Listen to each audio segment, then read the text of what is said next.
അപ്പം നമുക്ക് വെറുതെ യൂട്യൂബിൽ ഖുർആൻ ഒന്ന് പ്ലേ ചെയ്യാം.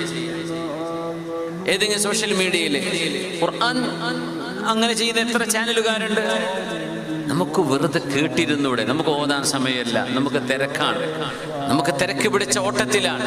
ഒന്ന് എയർ പ്ലഗ് വെക്കുക, ഒരു ഹെഡ്ഫോൺ വെക്കുന്നു, എയർപോഡ് വെക്കുന്നു, ഏതെങ്കിലും ഖുർആൻ ചാനലുകൾ നമുക്കിങ്ങനെ യാത്ര ചെയ്യുമ്പോൾ കേട്ടുപോയിക്കൂടെ? എന്തൊരു മനോഹരമാണ്. പണ്ഡിതന്മാർ പറയാറുണ്ട്, ഒരു മൊബൈൽ ഫോൺ 24 മണിക്കൂറിനുള്ളിൽ നിങ്ങൾ ചാർജ് ചെയ്തില്ലെങ്കിൽ അതിന്റെ ചാർജ് അങ്ങ് ഡൗൺ ആയി പോകുന്ന പോലെ 24 മണിക്കൂറിനുള്ളിൽ മുസ്ലിം ഖുർആൻ കേട്ടില്ലെങ്കിൽ അവന്റെ ഈമാനിന്റെ ചാർജ് കെട്ടുപോകും. 24 മണിക്കൂർ സമയം അതിനുള്ളിൽ വിശുദ്ധ ഖുർആൻ നിർബന്ധമായും കേട്ടിരിക്കണം. 5 നേരത്തെ നിസ്കാരം നമ്മൾ ഓതുന്നവരാണ്.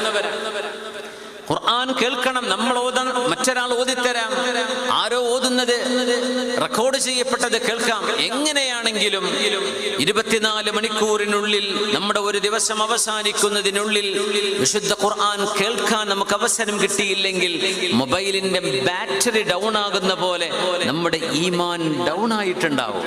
പിന്നെ അതിനെ ഉണർത്തിയെടുക്കാൻ പാടാണ്. അതുകൊണ്ട് ഒരല്പസമയം എപ്പോഴെങ്കിലും യാത്രയിലോ മറ്റോ ആയിരിക്കട്ടെ, നമുക്ക് സൗകര്യപ്പെടുന്ന ഒഴിവ് സമയങ്ങളിൽ ഒന്ന് കേട്ടുകൊണ്ടിരിക്കുക. അതിനൊരു മനോഹാരിതയുണ്ട്.